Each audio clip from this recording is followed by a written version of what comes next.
Breathe in. Breathe out at night. We drift to a lakeside town where a practical planner and a fearless daydreamer learn that love isn't a choice between sense or sensibility. It's the gentle braid of both. Checklists, canoes, and the sound. The lake makes it Naitiva Morgan could plan a picnic like a NASA launch. She had weather tabs open for 3 zip codes, a checklist on recycled cardstock, and a pencil tucked behind her ear purely for the ceremony of checking things off. It was a comfort lines in boxes and neat little ticks. After 10 years in corporate events, she could coax a flawless gala out of a thunderstorm. She could also, if pressed, fix any folding chair with a hair tie and a bobby pin. But all of that competence had started to feel like wallpaper. Pretty, useful, and somehow between her and the room she wanted to live in. So when her therapist asked, if your life had a dimmer switch, where would you set it? Wava had laughed, and then told the truth. I think I've been sitting under office fluorescents for a decade. I'd like ... lamps. They made a deal. 8 weeks off, somewhere with water. No keynote slides, no lanyards, no rented ballrooms. Make a list, the therapist said, knowing exactly what she was doing. But only of things you love. Ava surprised herself by writing for words. Maple Lake, late summer. 8 was a place. From childhood postcards in a shoebox, a little dock. A long ago photo of her parents holding paper cups of lemonade and looking like people who remembered how to be silly. The photo lived in the back of her kitchen drawer under the pizza cutter. She put it in her wallet and booked a cabin. The drive up from the city took 4 hours and 15 minutes with a stop for coffee and a bag of cheddar. Popcorn she'd regret and not regret in equal measure. By the time the highway narrowed to a 2-lane road that braided through pines, her brain had softened around the edges like butter left out on the counter. The GPS voice told her she'd arrived, and there it was, a small, cedar-sided cabin with a screen door that clearly believed in honesty. The hand-painted sign near the walkway read Birch and Bowie Cabins Welcome, Ava, with a little doodle of a canoe. She smiled despite herself. There were 2 Adirondack chairs on the porch like an open invitation and a tin watering can, at the steps that someone used often enough that it still gleamed. She rolled her suitcase up, humming a ridiculous tune that had stuck from a roadside radio station, and let the screen door thwack behind her the way summer doors should. Inside, a tidy kitchen, a small living room with a couch that had opinions about reading, a bedroom with crisp white sheets that smelled faintly of lemons and air. The fridge held a mason jar of wildflowers and a handwritten note taped with blue painter's tape. Avia few like knees over toes walks. Try the North Shore path at dusk. For breakfast, get the maple pecan scone from the Harborside Bakery Tell. Be your new, she'll adopt you. And if you hear a guitar from the dock after sunset, that's Miles. He's mostly harmless and fully kind. Or at Birch and Bowie Eva. Felt an immediate fondness for R, the right kind of neighbor. Useful tips, and the promise of someone who would lend you a measuring cup without wanting your biography.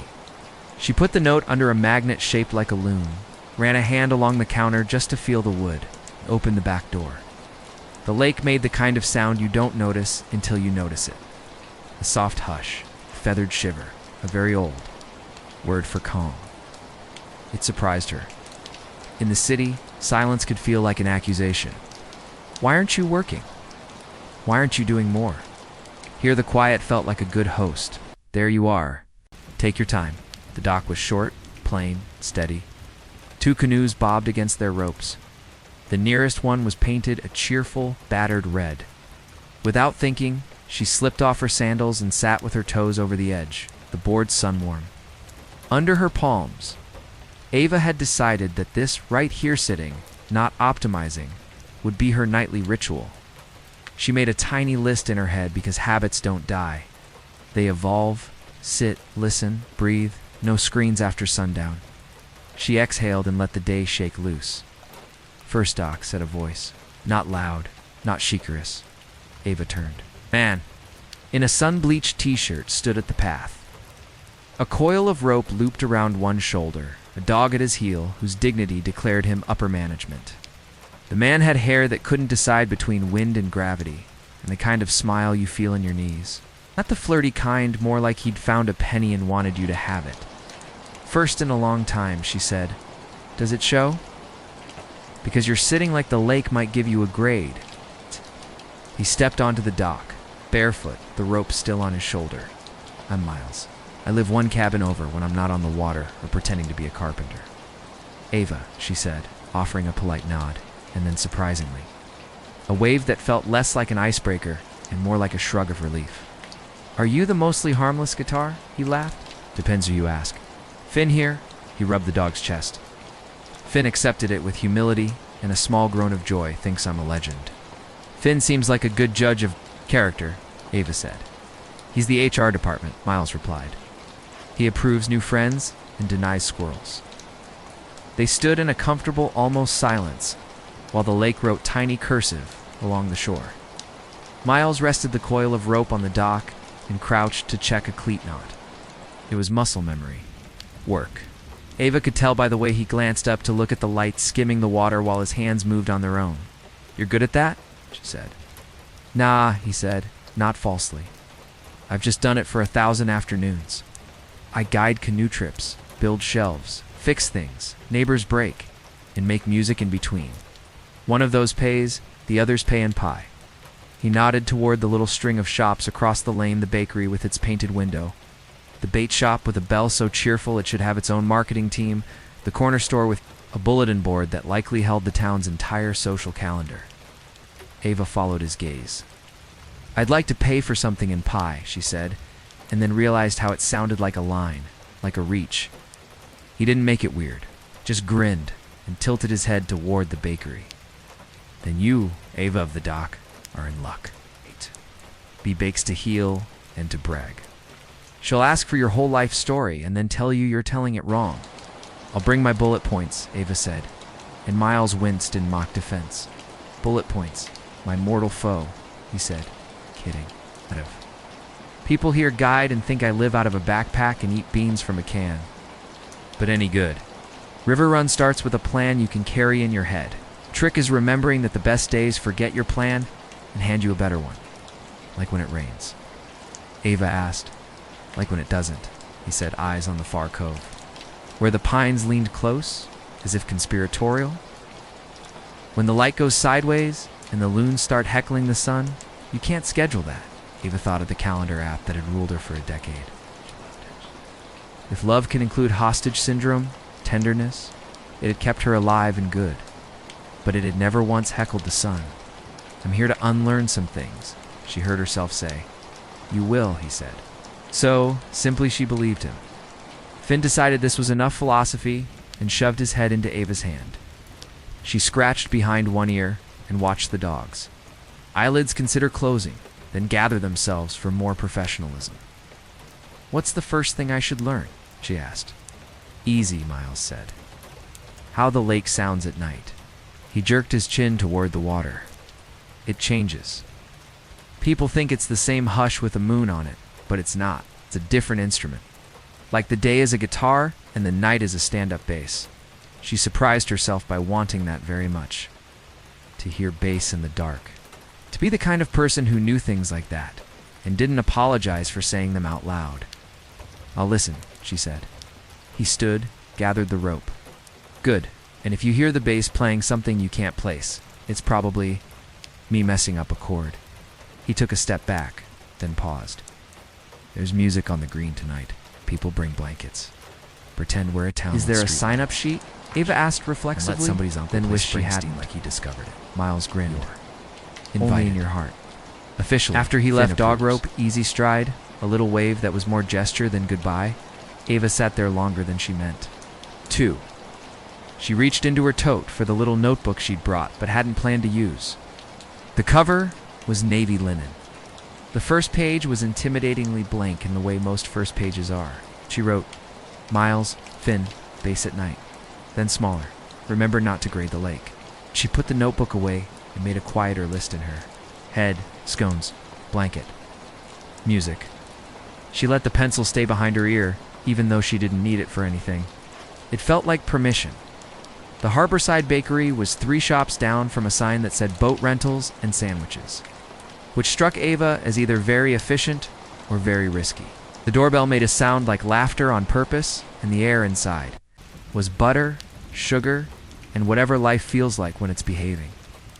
The woman behind the counter wore her gray hair in a bun that defied gravity and a t-shirt that read Crumb Authority.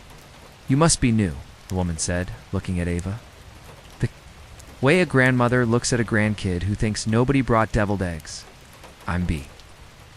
Scones are in the case, pecan sticky buns on the top.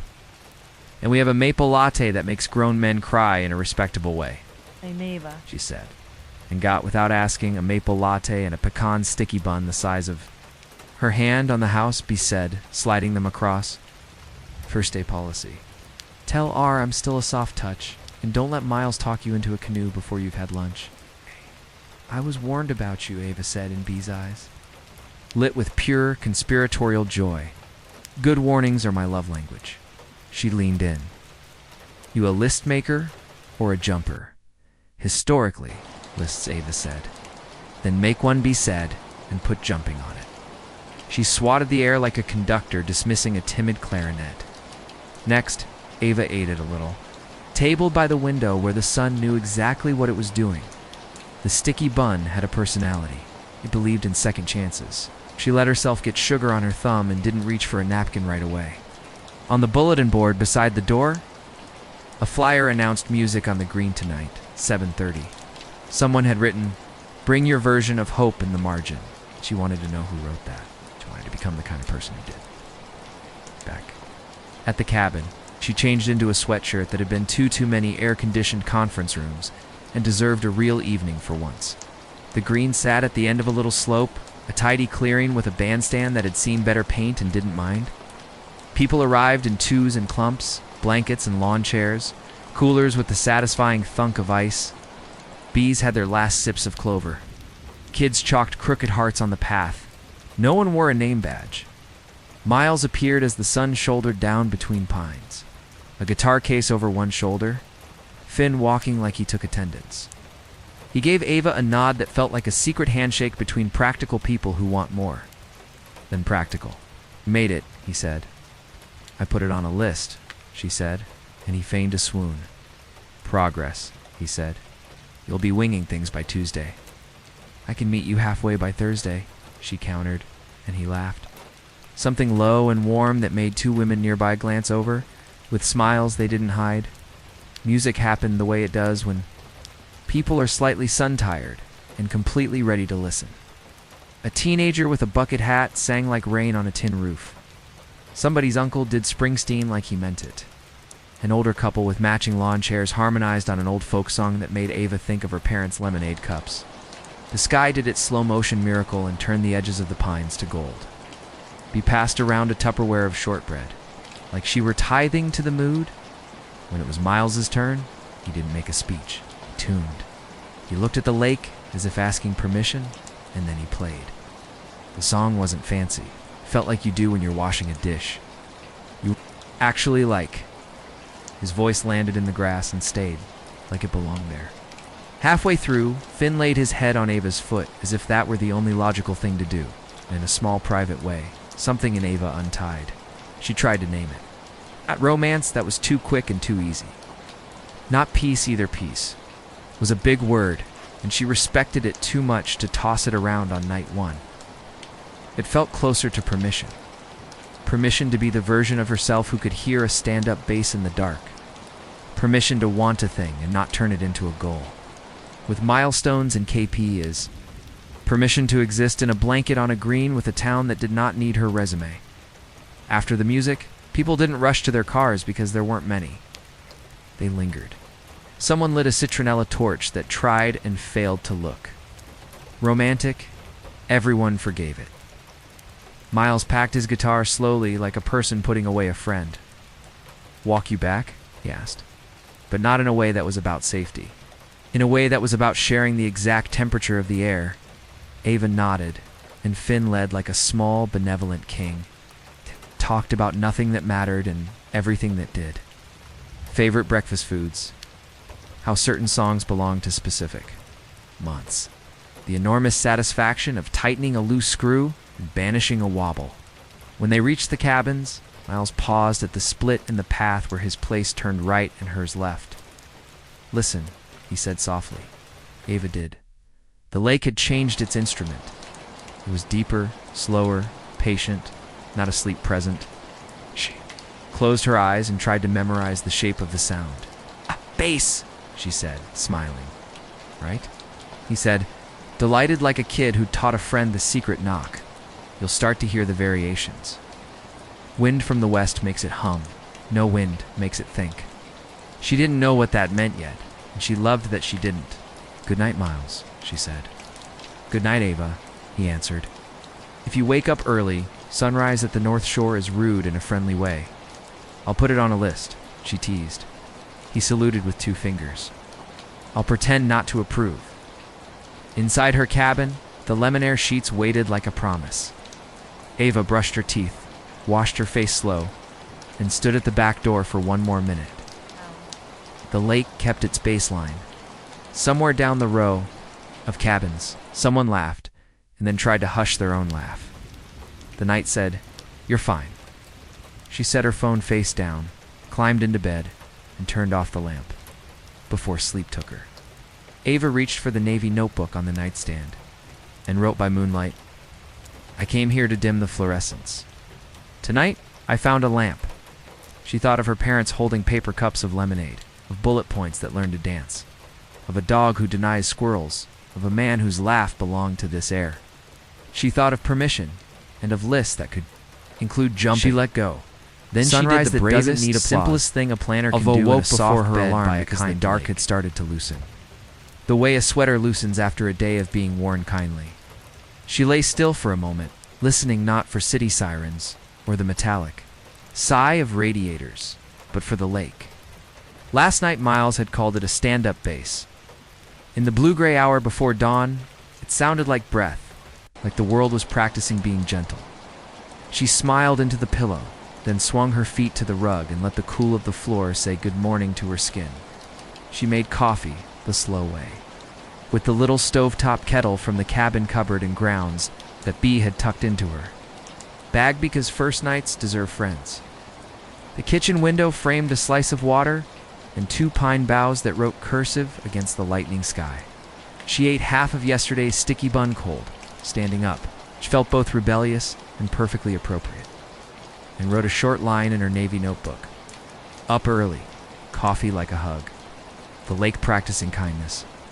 She hadn't planned to meet. Miles at the North Shore, there'd been no formal arrangement, no text with a time, nothing her old life would recognize as a plan. But the suggestion had nested in her mind like a bright bird, and now it chirped. She pulled on a sweatshirt, and her softest jeans slid into sneakers. Tucked a blanket under her arm because she liked to be prepared for comforts, and stepped. Onto the path. The air outside was clean, in a way air only is when it's been laundered by night. Pine and dew and the ghost of wood smoke from somewhere she couldn't place. As she rounded the curve past the birch with its pale, polite bark, she heard Finn's collar jingle like a tiny bell. Miles waited where the path widened, a thermos in one hand, a second blanket slung over his shoulder. He didn't wave.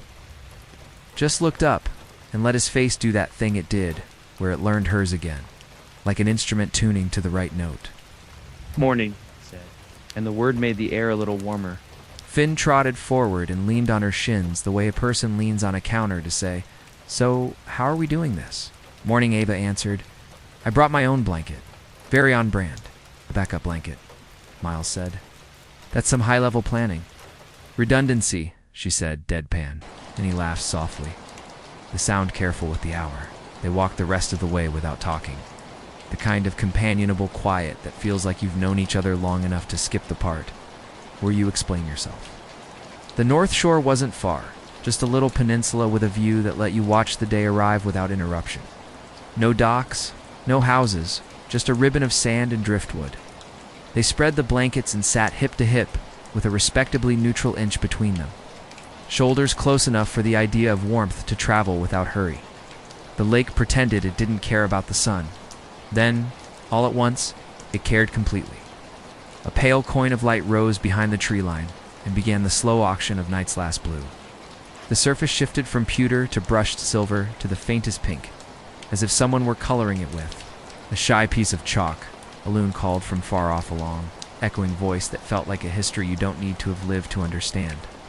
Ava wrapped her blanket tighter and let something in her chest unclench in stages. You were right, she said after a while, voice barely above the hush. It's rude in a friendly way. That's Sunrise's love language, Miles murmured. A little pushy, but with good intentions.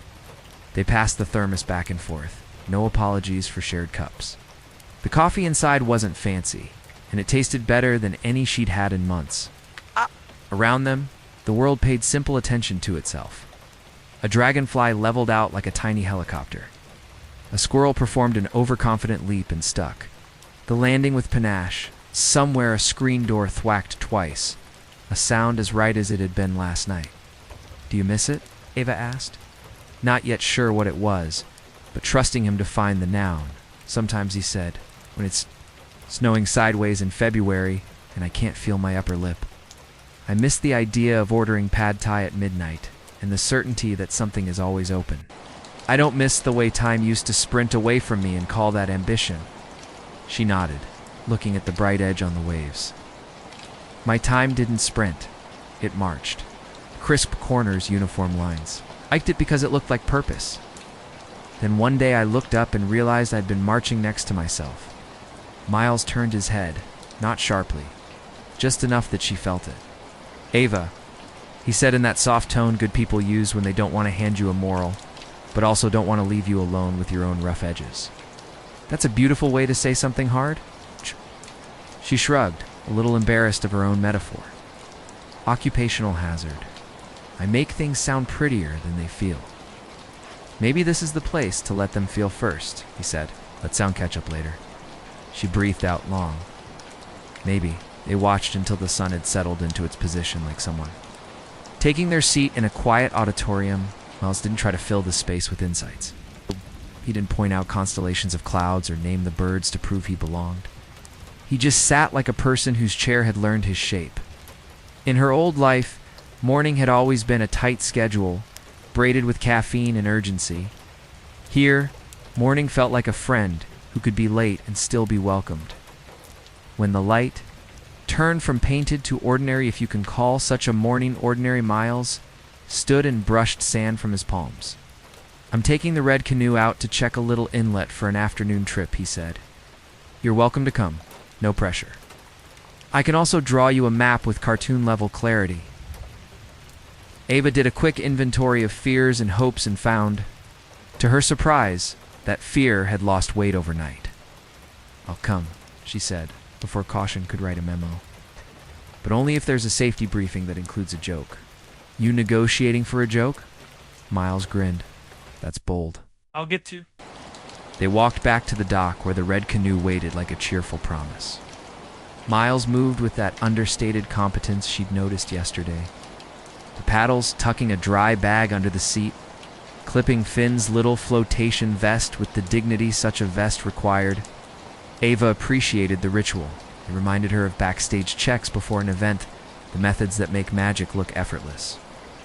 Safety briefing, Miles said, mock formal. 1. Knees loose, hips friendly, feet where the boat expects them. 2. If the boat wobbles, that's the boat telling you it's a boat.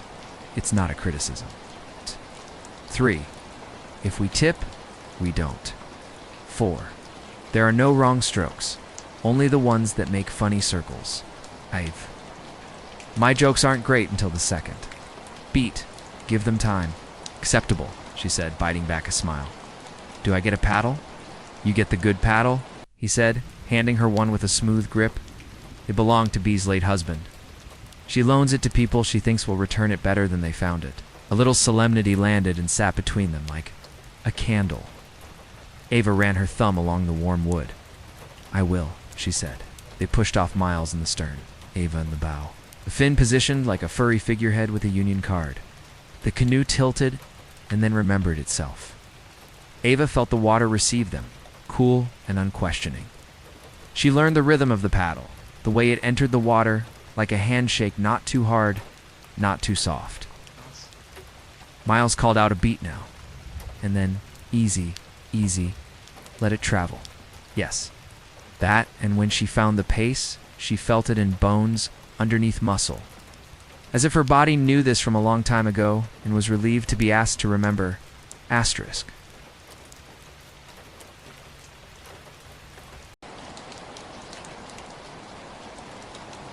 They glided along the edge of the lake, where lily pads made delicate ovals and reeds performed their wind-specific choreography.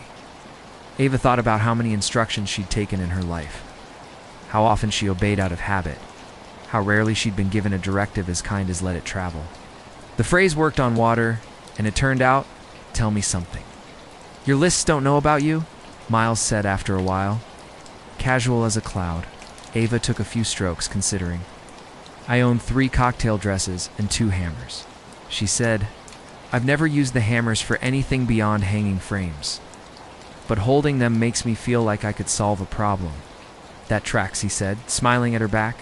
Also, she added, letting herself lean into something that wasn't efficient.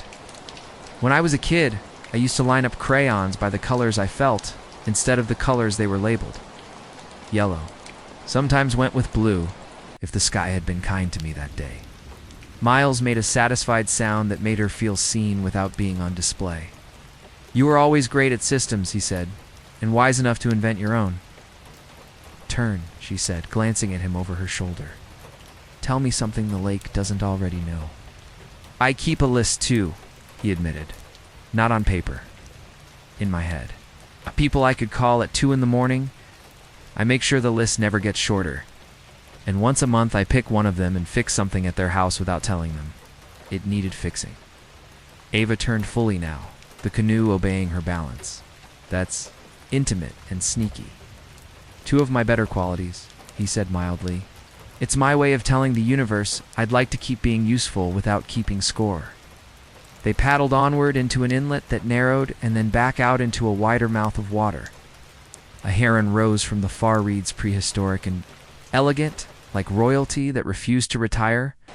Finn watched with the focused professionalism of someone who'd seen this show before and still respected the choreography. Halfway to a small stony spit, the sky changed its mind. Not dramatically. This wasn't weather with an agenda. A small, obliging cloud gathered itself and became more than theory. The light went soft, and then a light spitting rain began, the kind that doesn't soak you so much as introduce you. To the concept of wet, Ava felt a laugh bubbling, not bitter, but bright. I didn't plan for this, she said, tipping her face up. Blinking drops off her lashes. Good, Miles replied. The day did. He steered them toward a boathouse that crouched on the shore, its paint flaking in a dignified way, its roof generous. They tucked under the eaves just as the spitting worked up to a whisper of proper rain. It drummed on the shingles like fingers on a tabletop. Finn shook himself with such gusto that both humans yelped and then accepted their fate with grace.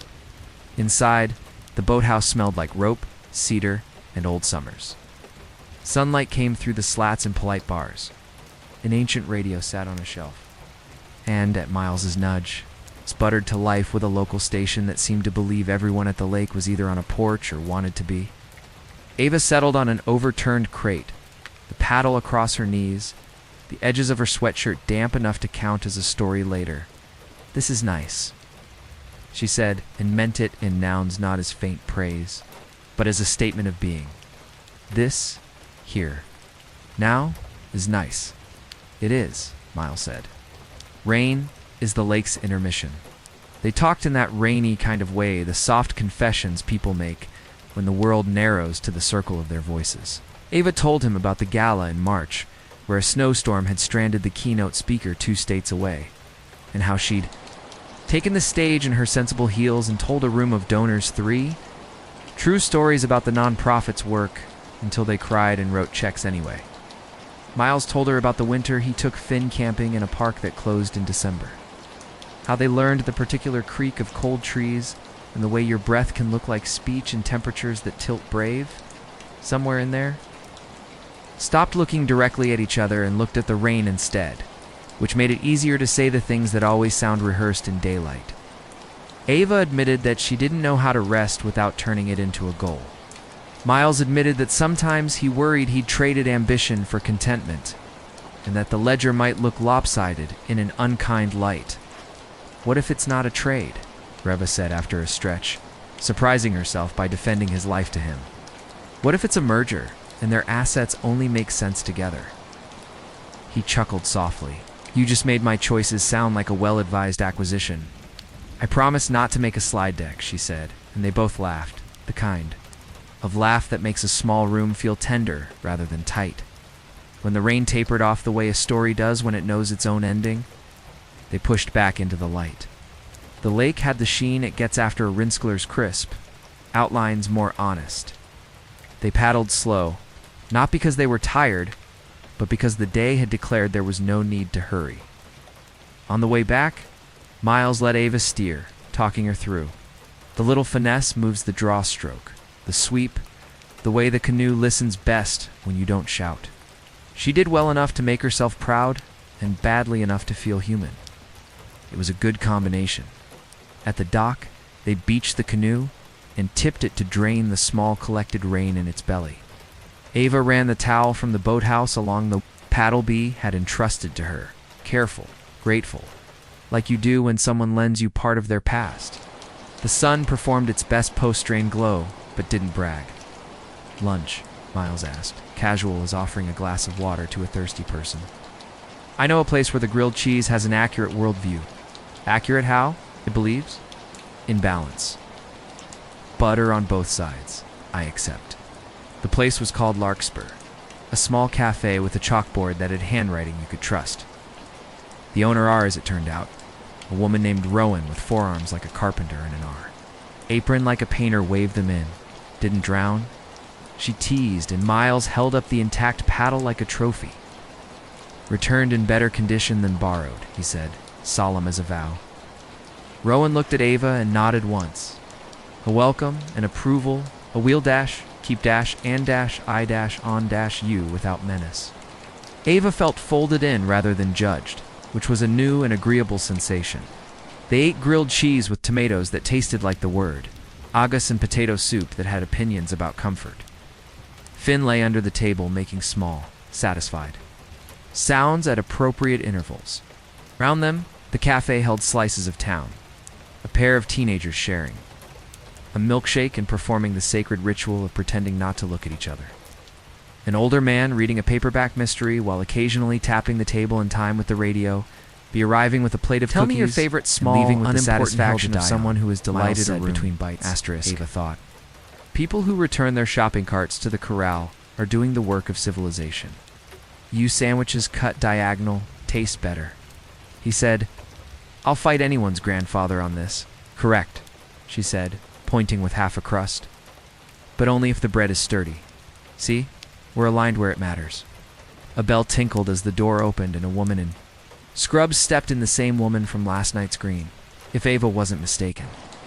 Rowan handed her a container with Doc sharpied across the lid. Miles lifted his chin in greeting and received a small salute in return. The town had a choreography of small gestures that meant, "We know you, you're safe here." Ava could see it now. The way an outsider's eye slowly learns the steps of a dance you didn't realize you already understood after lunch. They walked the long way back along the lane where wildflowers freelanced without a permit. Rowboats were pulled up along the weed-soft verge like horses on break. Somebody had set a book face down on a stump to save their place from the wind. The day had that just-showered feeling, a soft sheen of satisfaction. They reached the birch, where the path split toward their cabins, and slowed, not to avoid the moment, but to meet it politely. Ava wasn't worried about what came next. The lake had lent her a steadiness that made desire feel like a quiet yes rather than a race. "Thank you for the morning," she said, and the rain, and the grilled cheese with a worldview. "Thank you for steering and not pretending you were bad at it to be charming," Miles said, "and for calling rain an intermission." "I'm stealing that. You stole stand-up bass first," she reminded him. "Fair," he conceded, smiling down. "Trade." They stood a beat longer. Finn sneezed decisively, as if to bless the air between them. Miles rubbed the dog's head and then looked back at Ava with that same tuning fork gaze from sunrise. "Music at the green again tonight." He said, "They're trying a waltz hour. It'll either be magical or adorable, or both." "I can do magical," she said, "but only if there's a tutorial." "I'll teach you," he said, "as easy as offering a hand across a puddle. You don't need steps, you need to lean." Ava could feel the part of herself that insisted on steps the angles. The beats the next sit down for a moment and listen to the bass. "Okay," she said, "I'll lean."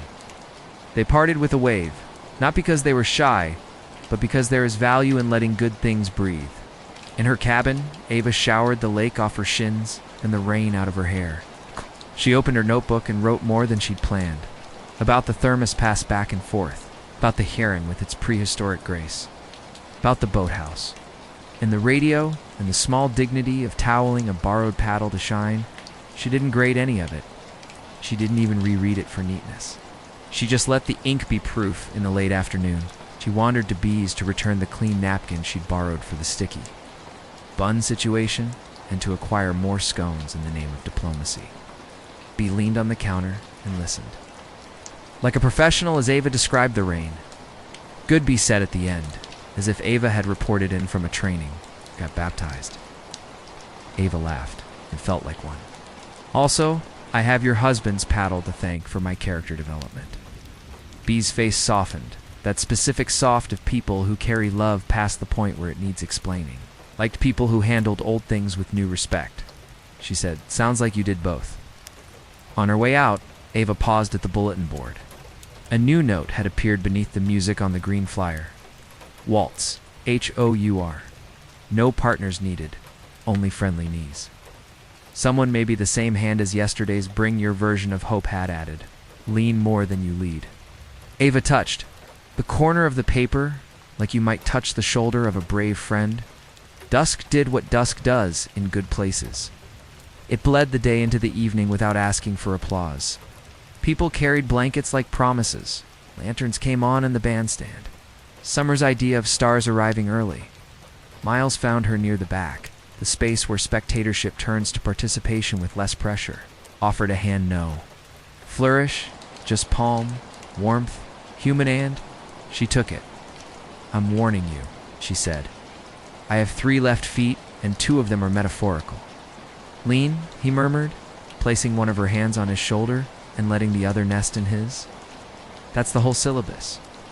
The music was old and kind, a waltz that had surely lived under other pines in other summers and traveled here. By memory, they moved in a small circle, like a shared sentence with lots of commas. He didn't push, he didn't anticipate, he didn't correct, he simply invited.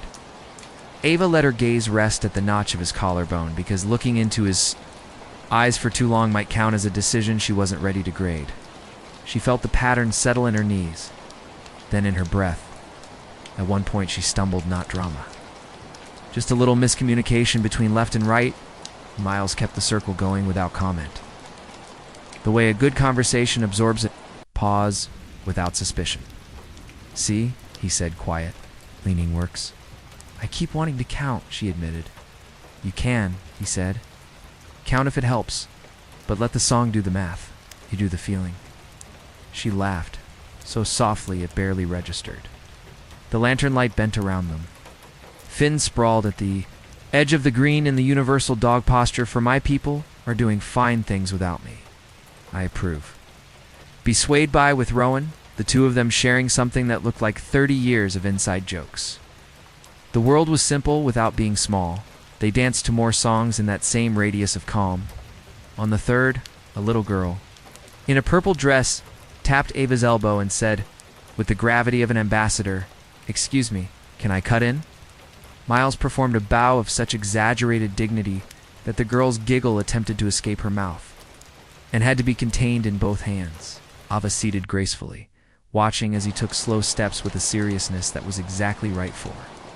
A partner under 4 feet tall, when the song ended, the girl curtsied, as if she'd been born to it, and ran back to a blanket, where 2 parents beamed and pretended not to. "You're good at being a person," Ava said when he returned. "I have an excellent HR department," he said, nodding toward Finn, who yawned as if to say, "Benefits are adequate. They didn't kiss. Not because they didn't want to, and not because the story demanded restraint, but because the night had given them a different kind of intimacy. Practiced, patient, one that values leaning more than leading.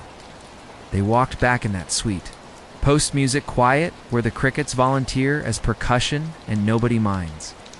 At her cabin door, they paused, the porch light making moth constellations. Asterisk tomorrow, Miles said. It wasn't a question or a command. It was a word with room in it. Tomorrow, Ava echoed, surprised at how icily it came. There's no calendar invite required, no strategy, just a day with room. Inside, she wrote again in her notebook, sunrise rude, coffee kind, canoe. Like a sentence, I get to finish at my own pace. Rain's intermission, grilled cheese with worldview. Lean more than lead. A day with room. She underlined the last line once, then twice, then left it there without arranging it further. The lake bass again held up the edges of the dark. Ava slid between lemon-sweet sheets, the tired in her limbs, the good, honest kind you get from learning something with your whole body. She thought briefly of her office life, the emails lined up like geese, the unblinking stare of the calendar app, the adrenaline that had pretended to be joy because it dressed similarly. Then she thought of Finn's approving blink of bees, soft-armed kindness, of Rowan's nod, of Miles's steady patience, and the way he thought that arrived as she drifted surprised her with its simplicity and its lack of urgency. I am not behind. She wasn't behind schedule, or behind peers, or behind a plan. She was, if anything, exactly where the next sentence of her life needed her to pause and breathe. Outside, a loon called low and long, the sound writing itself into her bones. Ava let the day set itself neatly on the shelf, not because it needed organizing, but because it deserved a place. And then, with no rubric, no performance, no goals, just permission, she slept. The day the wind brought stories, the morning came in sideways light through the pines. Shadows across the porch, a kind of half-whisper from the lake, as if it were deciding what mood to have today. Ava woke without an alarm again, which felt both indulgent and slightly suspicious, like the universe was up to something. She stretched in the lemon-scented sheets, blinked at the ceiling, and realized she'd been smiling before she was even conscious of it. She poured herself coffee, this time in the chipped blue mug she'd found at the back of the cupboard. It had a small white sailboat painted on the side, the paint worn in places by years of dishwashing and hands. She liked it instantly. It was imperfect in exactly the way that made you want to keep it around. Her legs under the blanket she'd left draped over the chair, and watched a thin mist curl above the lake. Somewhere down by the dock, she spotted Miles and Finn. Miles was coiling a rope with that easy competence again, one end hooked to the red canoe. Finn was seated squarely on the planks like a supervisor on a break. He spotted her, wagged once, then resumed his professional composure. Miles glanced up, caught her eye, and gave a slow, two-fingered salute from the brim of his cap. No shouting, no wave big enough to break the morning, just that. She returned it with her mug. By the time she made her way down, the sun was a little higher and the air a little warmer. "Morning, Ava, of the lake," Miles said. "The forecast says the wind's in a storytelling mood today." "Forecasts have moods now?" she asked, amused. "Only if you listen," he said. "It's a good wind for sailing steady enough to take you somewhere, not so bossy it decides for you." He nodded toward the far side of the lake, where a patch of water shimmered differently. "That's where the stories come from. Inlet's got old trees that lean in and trade gossip with the wind. We can take the canoe, catch some of it." Ava hesitated, not from lack of interest, but because part of her still clung to the habit of checking if she should. What emails were waiting? What was the most efficient use of the morning? But efficiency didn't seem to hold much ground here, and she liked the way Miles said, "Catch some of it." Like stories were fish you could release later. "All right," she said, "but only if Finn comes too. I think I trust his navigation more." "Than yours?" Miles grinned. "He works for Snacks." They set out just after 9. The lake was calm near shore, but had that faint, rolling undercurrent that hinted at deeper currents further out. Ava settled into the bow, the paddle familiar in her hands now, and let the morning wrap around her. They paddled along the tree-lined edge, where the scent of pine was strongest and dragonflies zipped in and out of sunlight. "What kind of stories does the wind bring?" Ava asked after a while. "All kinds," Miles said, resting his paddle to let the canoe drift. "Sometimes it's just the sound of last autumn's leaves remembering how to fall. Sometimes it's a secret the lake kept all winter and decided you were ready to hear." She smiled, half teasing. "And sometimes it's just wind. Even just wind is a story," he said. "It tells you where it came from." They reached the inlet, a narrow mouth framed by leaning birches whose roots clutched at the shoreline like they weren't entirely committed to staying put. Inside, the water was glassy, the air cooler, it smelled faintly of damp earth, and something sweet wildflowers maybe, or the ghost of them. Finn stood in the bow now, ears perked, tail a slow wag. Miles steered them toward a spot where the overhanging branches formed a natural arch. "When I was a kid," he said, "my grandfather used to bring me here and tell me each tree held a piece of someone's memory. You just had to be quiet enough to hear which one was for you." Ava rested her paddle across her knees, listening. It was mostly quiet except for the occasional ripple of water against the canoe and the distant knock of a woodpecker. But then, soft as a sigh, there was a sound that didn't quite belong to any bird or breeze she knew. It was almost like a hum, low and even, and it made the hairs on her arms lift. "That," Miles said softly, "is what I meant." For a few minutes they didn't speak. Ava let the hum wind itself through her, like a thread through fabric. She couldn't have said what it meant, but she knew it felt like something between welcome and recognition. On the way back, the wind picked up just enough to set small waves tapping at the canoe's hull. Ava found herself paddling without thinking, matching Miles's rhythm, easily now. She realized how much trust had settled between them in such a short time, not the flashy kind that announces itself, but the kind that simply exists because it's been quietly built. Stroke after stroke, they beached the canoe near the dock, Finn hopping out first like the resident expert. Miles offered her a hand as she stepped onto the planks. She took it without hesitation, noting how steady it felt, how steady he felt. "Thanks." "For the story," she said. "Any time," he replied. "They're better when shared." Back at the cabin, Ava jotted in her notebook, inlet hum, trees leaning like they're in on something. Trust is built like paddling matched strokes until you forget you're working. She underlined that last line twice. She didn't know it yet, but by the end of the day, that wind would carry more than just stories. It would carry a choice she hadn't planned on making, and a question that would follow her well past this. Lake, the invitation that tilted the day by mid-afternoon, the light over Maple Lake, had changed its mind again. The steady morning glow gave way to a brighter, more insistent kind of sun, the kind that makes shadows sharp and colors bolder. Ava sat on the porch of her cabin with a tall glass of water, her navy notebook open across her knees, when a faint hum of conversation floated up from the lane. Bee's voice carried first, bright as ever.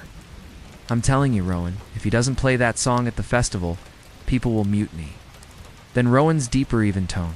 "He will. More worried about whether he'll agree to the other thing."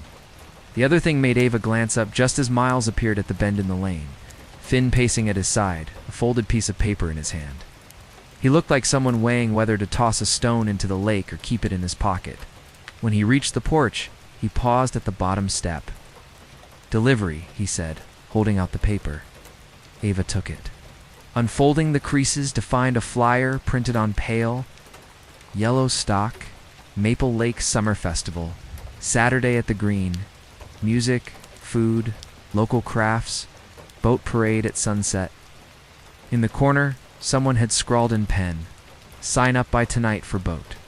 "Entries, I think they want me to be in the parade," Miles said, scratching the back of his neck, which is fine. I've done it before, but this year they're making it. Paired entries only. Paired.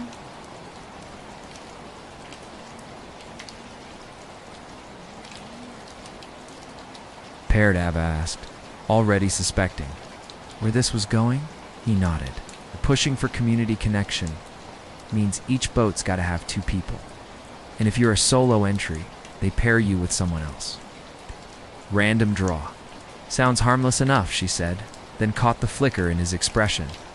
Unless I draw Fred, he said. Nice guy, heart of gold, 0. Sense of steering. Last time, he nearly took us into the judge's dock. She blinked. Twice. You want me to be in a parade? Ava laughed. On the So lake, what's your plan? in front of what, half the town? Miles lifted his shoulder. He said, I was hoping you might consider, but it's not as formal as it sounds. You decorate the boat. You wave. You make it back without sinking. Bonus points if your theme makes people laugh or sigh in the good way. And why me? She asked, though the answer was already tugging at the corners of her mind. Because you don't panic when the wind changes, he said simply. And because I think you'd make the whole thing look better than it deserves to. Ava glanced at the flyer again. Boat parade at sunset. It wasn't on her list. It wasn't on any list. But she could already imagine the red canoe dressed in ribbons or lanterns, the water golden under the fading light. She could imagine leaning into the bow, hearing the crowd cheer in that way. Small towns cheer not for competition, but for participation. All right, she said slowly. But if we tip over, you're buying me dinner. I'm picking the place. Deal, Miles said without hesitation. Also, she added, I get a say in the decoration. You get the final say, he said, and the theme. She grinned. Dangerous. They spent the next hour at Rowan's cafe, sketching ideas on napkins. Themes ranged from loons of the lake complete with paper, MCH beaks, to books afloat miles. Will we be allowed to throw paperbacks to the crowd? Ava? Absolutely not. They landed on something that made them both smile. Sense and Sensibility, nod to her knack for planning and his knack for improvisation. Rowan overheard and snorted into her iced tea. You two are going to win the unofficial award for most overthought pun.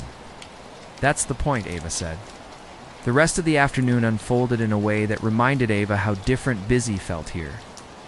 They stopped by B's Bakery for extra twine and ended up sampling a trial batch of peach hand pies. They visited the hardware store, where the owner insisted they take a spool of fairy lights for ambiance.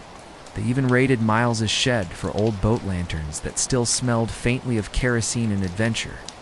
By late afternoon, the red canoe sat pulled up on the grass near the dock, stripped of its gear and ready for transformation. Ava tied the first string of lights along the gunnel while Miles tested the lanterns. Finn supervised from the shade, occasionally wandering over to inspect their progress with the gravitas of a seasoned project manager. This is starting to look like something, Ava said, stepping back to survey the soft glow of the lights.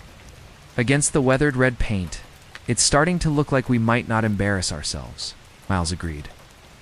Ava handed him a coil of ribbon. You'll realize this means we have to practice paddling in sync with decorations on board, right? Yes, Captain, he said with mock solemnity. The title made something warm flicker in her chest, part amusement, part recognition. They pushed the decorated canoe into the shallows just as the first hints of evening cooled the air. The fairy lights caught the reflection of the water, doubling their glow. Ava took the bow seat again, and for the first time she realized she could feel Miles's rhythm without looking back. Each stroke matched, each pause understood. Halfway to the far cove, a breeze picked up, rustling the ribbons in a sound like applause. Ava laughed, the sound carrying over the water. I think the wind approves. Good, Miles said. Means the stories will follow us on Saturday. When they returned to the dock, Rowan was waiting with 2 lemonade jars. You to look. Like you've just invented a new holiday, she said, handing one to Ava. Maybe we have, Ava said, thinking of the lake at sunset, the lights on the water, and the idea that some moments could be both planned and improvised. That night, after a shower and a late snack of peach pie, Ava wrote in her notebook, Boat Parade. Sense and Sensibility. Lights in the bow, rhythm in the paddles, wind in the ribbons. Partnership feels like this, like you don't have to check if the other person is pulling their weight, because you can feel it in the way the boat moves. She closed the book, set it on the nightstand, and let herself imagine Saturday not as an event to manage, but as a chapter she'd like to read twice. What she didn't know yet was that Saturday's wind would bring more than applause and ribbons. It would carry a message from her old life, one that would test whether she could keep both sense and sensibility in the same boat. The letter that rocked the docks Saturday morning broke with that early September light that seems to come in from every angle at once. Gold on the tops of the pines, silver skimming the lake, a pale blush rising over the eastern hills. Ava woke to it, spilling across her quilt, and thought, for a brief, blissful second, that the only thing she had to do today was keep a canoe upright and smile at strangers. She made coffee, toasted a slice of B's cinnamon bread, and sat cross-legged on the porch. The air smelled faintly of wood smoke and lakeweed, combination she was starting to recognize as this place's way of saying good morning. Across the lane, Miles emerged from his cabin, hair damp from a shower, carrying a crate of supplies. For the parade, Finn trotted beside him, already wearing a jaunty blue bandana that Bee had tied on for charm points. "You ready, Captain?" Miles called, setting the crate on the porch railing. Ava grinned. As ready as I'll ever be for my nautical debut." He spent the next hour adding the final touches to sense and buoy ability, fairy lights tested, ribbons retied, a small hand-painted sign fastened to the bow. The canoe looked both whimsical and purposeful, much like their partnership. Asterisk. It wasn't until Miles ducked back to his cabin to grab a thermos that Ava noticed the envelope. It was wedged between two planks on her porch railing, pale gray, with her name written in the familiar looping handwriting of her old boss in Boston.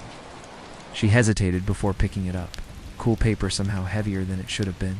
The return address confirmed it. The nonprofit. Her old world? She slid a finger under the flap, unfolded the letter, and read, "Ava, I hope you're well. Things have been busy here since you left. We've had some unexpected changes, and the board is restructuring leadership. The short version: we'd like you to come back immediately, this time as executive director. Full authority, full salary bump, full creative control. We need someone steady. I know you were taking time for yourself, but opportunities like this don't wait. Let us know by Monday." Clairva read it twice, the words settling like stones. Executive director. Full authority. Monday, the lake kept breathing behind her. Unbothered, she folded the letter slowly, slipped it back into the envelope, and set it on the porch rail. Her coffee had gone cold. When Miles returned, he caught the look on her face. "You okay?" She nodded, then shook her head. "I just got a letter from my old job. Good news or bad news?" he asked carefully. "Both," she said. "They want me back. In charge. It's everything I thought I wanted. When now?" he asked. "And now I don't know," she admitted. Asterisk, they didn't speak about it right then. The day had its own schedule, and the festival wasn't going to wait for her to untangle her future. But the letter sat in her mind like an anchor heavy. Pulling by late afternoon, the lakeshore was transformed. Booths selling pie slices and handmade jewelry lined the green. Kids darted between picnic blankets with ice cream cones, and music from a local band floated over the chatter. The boat parade would launch just before sunset, giving the water that perfect golden copper backdrop. When it was their turn, Ava and Miles carried the decorated canoe to the dock, earning a few admiring whistles for the pun on their sign. Bee blew them a kiss from the bakery stall. Rowan gave a thumbs up from the lemonade stand. "Ready?" Miles asked, holding the stern steady as Ava climbed in. She nodded. Forcing the letter out of her thoughts, at least for now, they pushed off, the fairy lights already starting to glow in the gathering dusk. The water was calm, the crowd along, the shoreline warm and loud. Ava found herself smiling genuinely as they paddled past waving kids and camera phones. Miles kept pace with her perfectly. Halfway through the route, their strokes as they rounded the point toward the judge's dock. Asterisk. The wind picked up a steady, deliberate breeze from the west, caught the ribbons, making them stream dramatically behind the canoe. "Wind's in a good mood?" Miles said over his shoulder. Ava laughed, but she felt it differently this time. Not just a friendly push, something more like a reminder. The inlet's hum from the other day seemed to echo in her mind. They finished to cheers and applause. Pulling up to the dock where Rowan helped haul the canoe ashore, at Be pressed too. Slices of pie into their hands for stamina. And Finn accepted his own celebratory biscuit with quiet dignity. Only once Ava was back on her porch. Lanterns flickering in the soft dark, did she pick up the envelope again.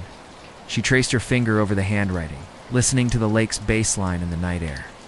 Monday, they gave her less than 2 days to decide which current she would follow. She knew one thing for certain. Whichever way she chose, it wouldn't be just about sense anymore. It wouldn't be just about sensibility. It would have to be both, or it wouldn't be hers. The day between the Sunday after the boat parade woke slow, as if the whole town had decided to move like syrup. Sunlight was softer, the lake was glassy enough to hold perfect reflections, and even the gulls seemed to take their time. Ava sat at her porch table, hair still tangled from sleep, holding a mug that steamed in the cool air. The letter lay in front of her, face down, but it felt as present as if Claire herself were sitting across from her, waiting for an answer. She had thought the applause from last night would still be echoing in her chest, but instead she felt a quiet weight like standing. On a dock with one foot in the canoe and one foot on shore, she picked up her notebook and flipped to a blank page, writing 2 headings without thinking. Stay and go. Understay. Morning coffee with the Lake Miles, Finby. Rowan breathing without performance days that don't need applause to feel worthwhile. Undergo. She wrote, leadership, impact, control, purpose, I used to name, is a listability, salary. Influence, the kind of job people respect without asking what it is. She stared at the lists until the words blurred. She'd made similar lists before, pros and cons of apartments, projects, job offers. But this one felt different. It wasn't about which option would move her forward the fastest. It was about what kind of forward she wanted now. The sound of footsteps on gravel pulled her out of her thoughts.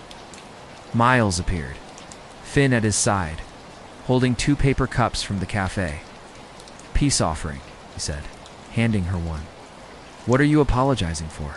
She asked, surprised. Existing in a way that might be making your decision harder, he said with a half smile that didn't quite hide his concern. She blinked at him, caught between wanting to deny it and wanting to admit it. It's not your fault, the letter. It's just big, I figured, he said, sitting on the step below her porch. Finn curled at his feet. Want to talk about it? Ava hesitated. Not yet. I don't have the words right now. He said simply, want to go paddle? She almost said no. There was an email she could write, a draft response she could save. But the thought of sitting at the table and staring at bullet points made her feel like she'd stepped back into a life she'd only just climbed out of. Okay, she said finally. They took the green canoe this time. Wider and slower, meant for comfort instead of speed. The lake held the sky in such detail that paddling across it felt like cutting through clouds. Asterisk, asterisk. They didn't speak much at first. Ava found herself matching Miles's strokes again, feeling that subtle, shared rhythm. It was oddly grounding now. Questions, no pressure. Just the small splash of paddles and the glide of the hull. Where to? She asked after a while. Middle of the lake, Miles said. Nowhere in particular. Is that a real place? She teased. The best places are, he said. When they reached what truly felt like the middle, he set his paddle across his lap and leaned back. You know what I do here sometimes? What? Nothing, he said. And I don't mean that poetic, meditative nothing. I mean actual nothing. I let the canoe drift and don't even try to follow my thoughts. Sometimes they stay quiet, sometimes they don't, but I don't steer either way. Ava tried it. She set her paddle down, leaned back, and let the breeze nudge them. The shoreline turned slowly in her peripheral vision, the trees on either side trading places in lazy procession. At first, her mind leaped at the chance to fill the quiet emails, deadlines, that boardroom with its long glass table. Dapter. A few minutes, the thoughts stopped lining up like urgent memos. They came slower, softer. The letter still hovered, but it wasn't shouting. It was just, there, you know, she said quietly. I've never let a day happen without deciding what it should be first. Miles didn't open his eyes, and I don't know if I like how much I like this, she admitted. He smiled faintly, but didn't push. They drifted until the wind carried them back toward shore. Once the canoe was tied up, Miles asked if she wanted to join him for lunch at Beesby, was debuting her harvest toast menu, and the whole town would show. Up for it, Ava agreed, thinking it might keep her from stewing over the letter. Bee's bakery was already humming when they arrived. The air smelled of roasted squash, cinnamon, and fresh bread. Bee waved them toward a corner table. To specials coming right up, she said. And don't try to pie still owe you for making the parade watchable. The toast was stacked. With roasted vegetables, goat cheese, and a drizzle of honey, Ava ate slowly, letting the flavors layer sweet, savory, earthy. It reminded her of this place, unpretentious but quietly confident in its own appeal. She caught Miles watching her. Between bites, "What?" she asked. "You look like you're thinking about something important," he said. "Or maybe I just like lunch," she said, but her voice betrayed the truth. Rowan came in halfway through, leaned on their table and asked, "So, Captain, what's next for the S&B crew? Planning to dominate the winter canoe circuit?" Miles glanced at Ava. "Depends on the captain's schedule," he said. The question hung there, not just about canoes. Ava changed the subject, asking Rowan about the cafe's new menu. But the subtext stayed lodged between her and Miles like an unread sentence. That afternoon, Ava wandered the shops along the green. She lingered at the craft store, running her fingers over hand-knit scarves and painted mugs.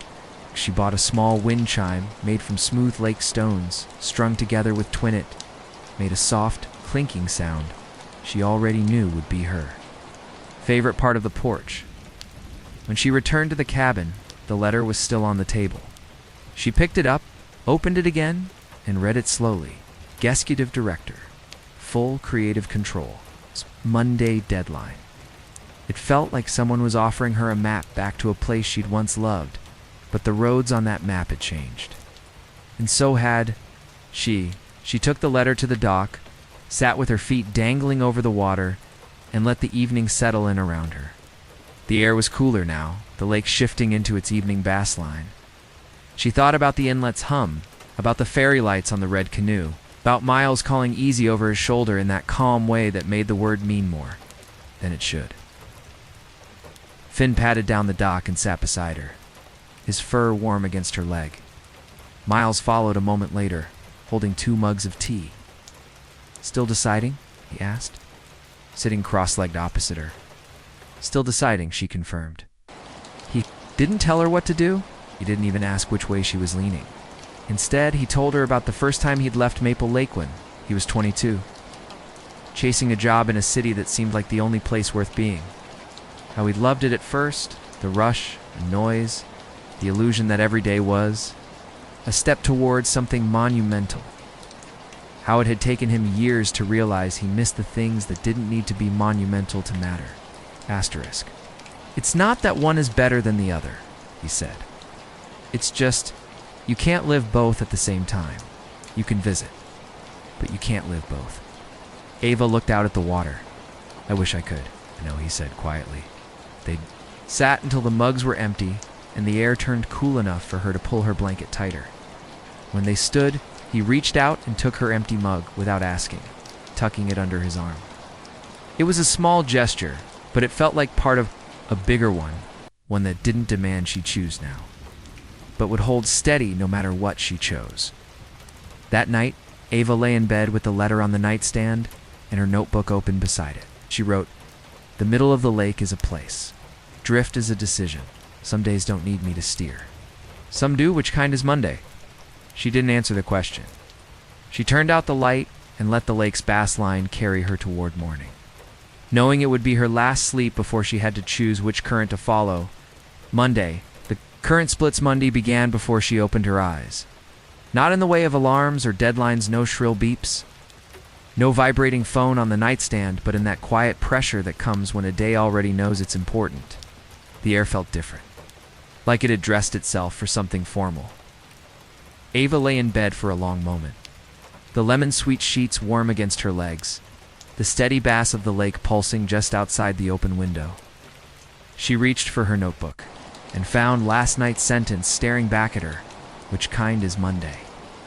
She shut the book gently, set it aside, and swung her feet to the floor.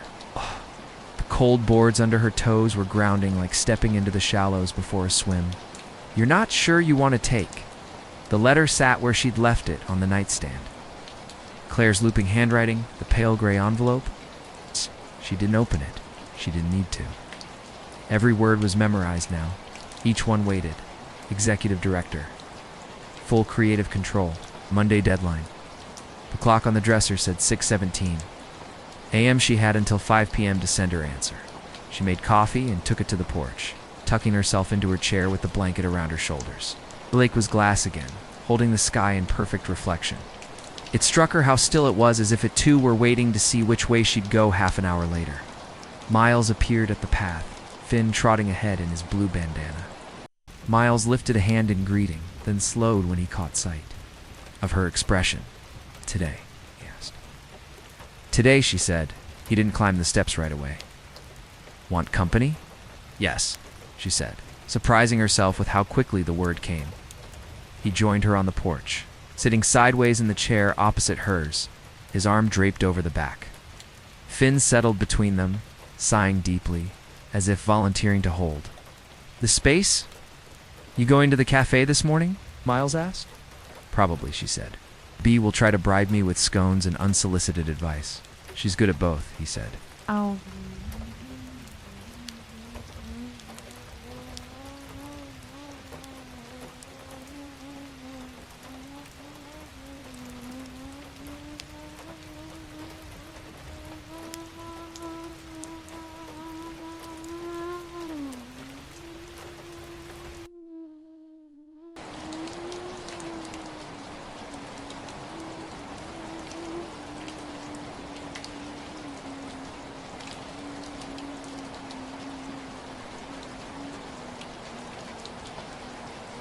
Well, why we wonder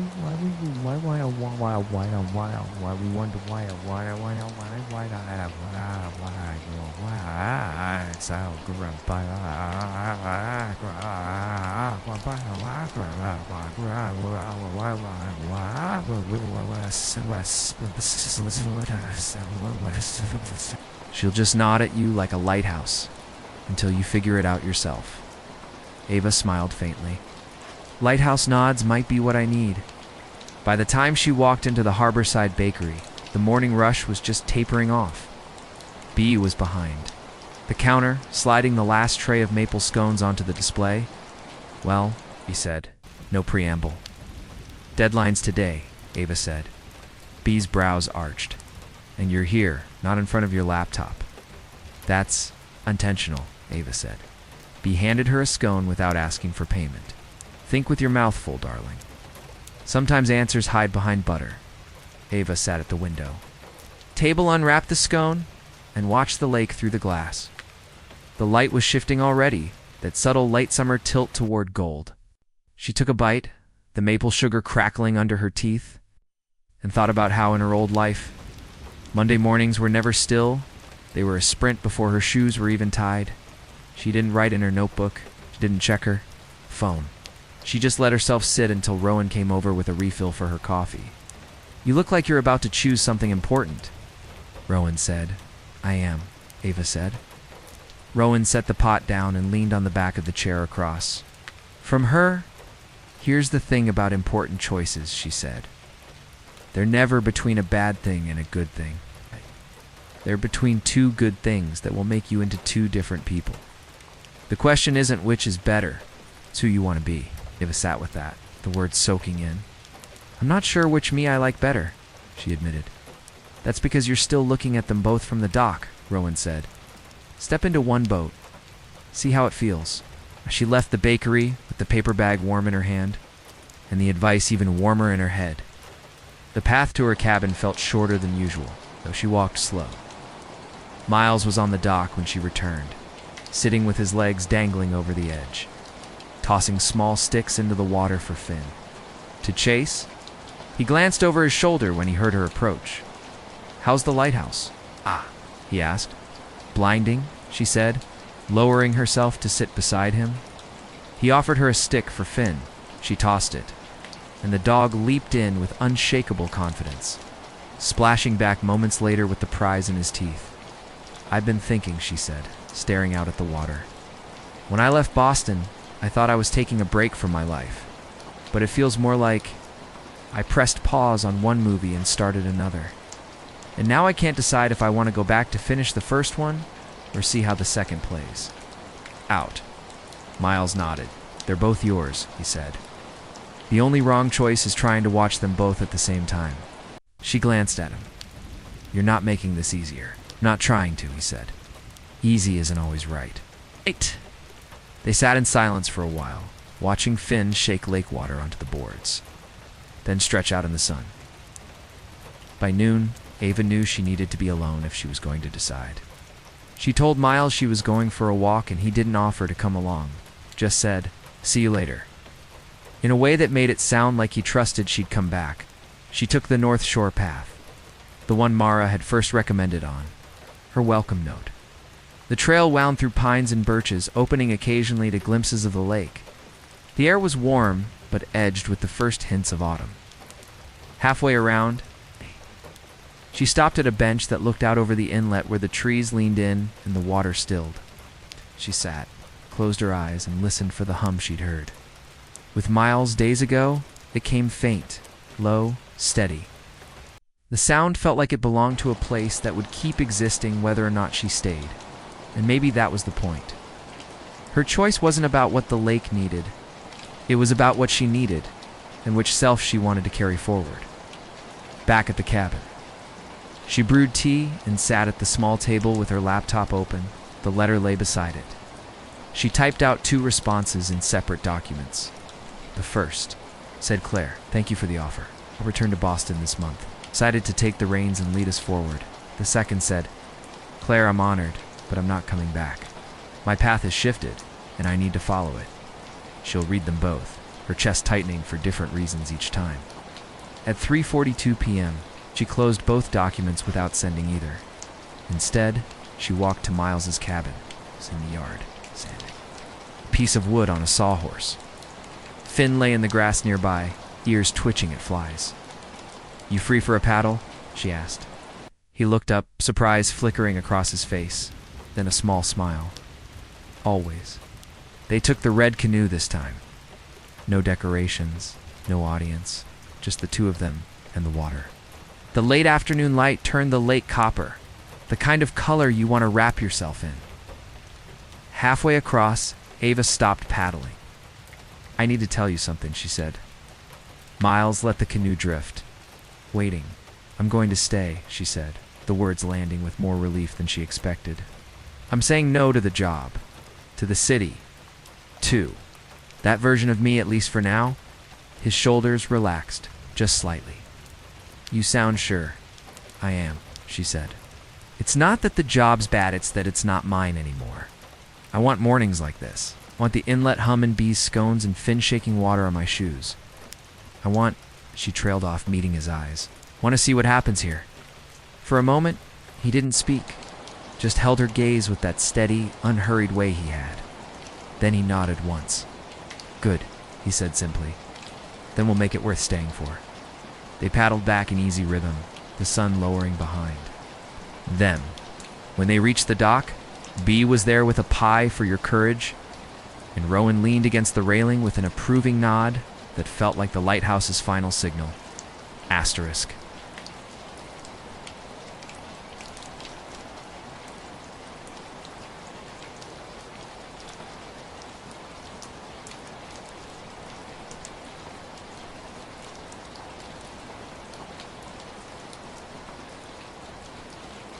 "It's not that one is better than the other," he said.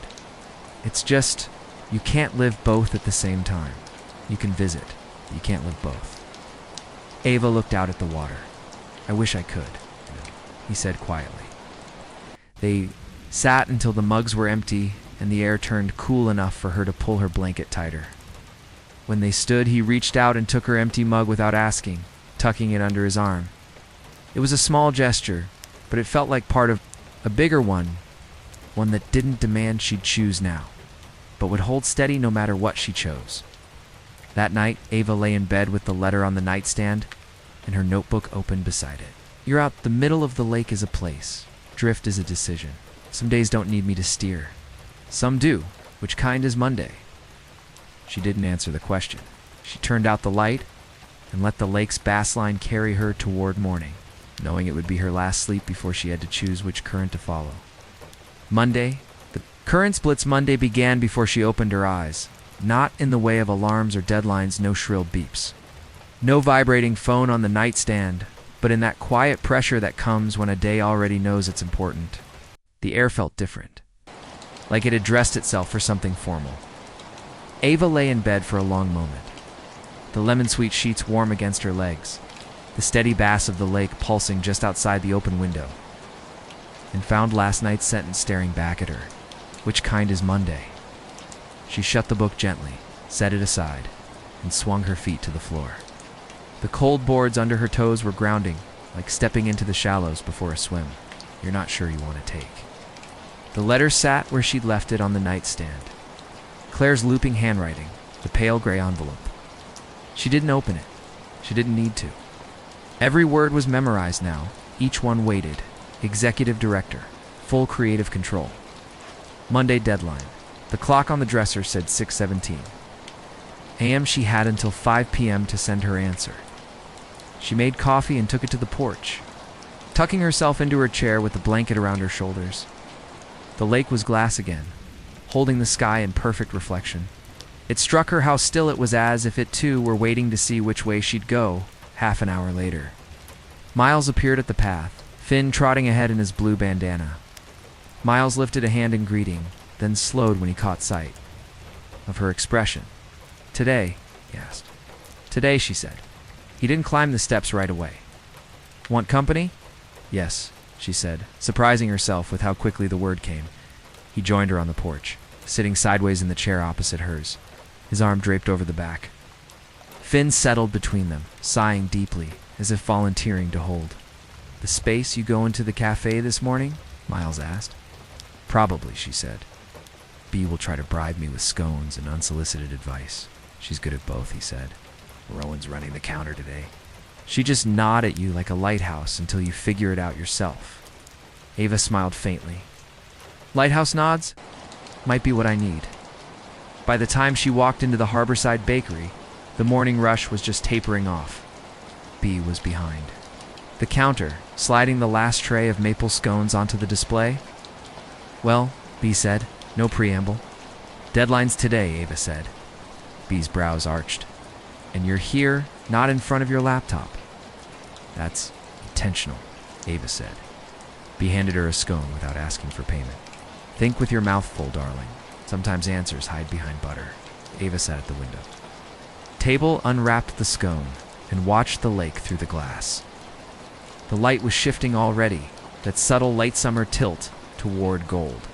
She took a bite, the maple sugar crackling under her teeth, and thought about how in her old life, Monday mornings were never still. They were a sprint before her shoes were even tied. She didn't write in her notebook. She didn't check her phone. She just let herself sit until Rowan came over with a refill for her coffee. "You look like you're about to choose something important," Rowan said. "I am," Ava said. Rowan set the pot down and leaned on the back of the chair across from her. "Here's the thing about important choices," she said. "They're never between a bad thing and a good thing. They're between two good things that will make you into two different people.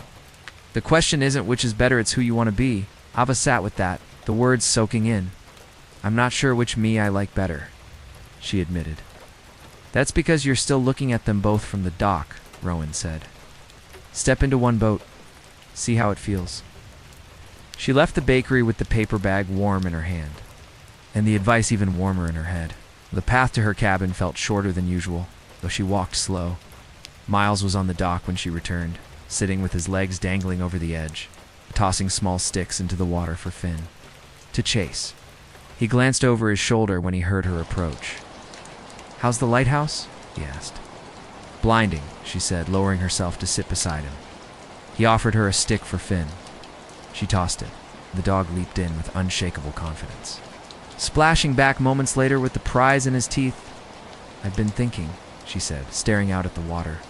"When I left Boston, I thought I was taking a break from my life. But it feels more like I pressed pause on one movie and started another. And now I can't decide if I want to go back to finish the first one or see how the second plays. Out. Miles nodded. They're both yours, he said. The only wrong choice is trying to watch them both at the same time. She glanced at him.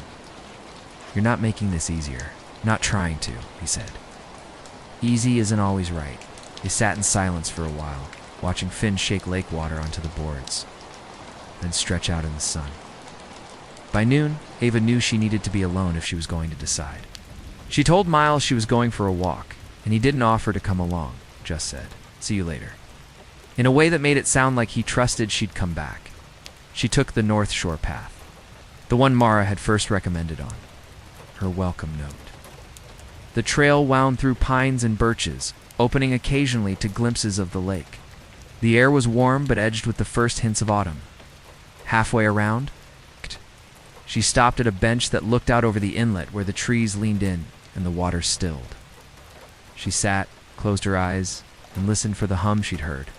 With Miles days ago, it came, faint, low, steady.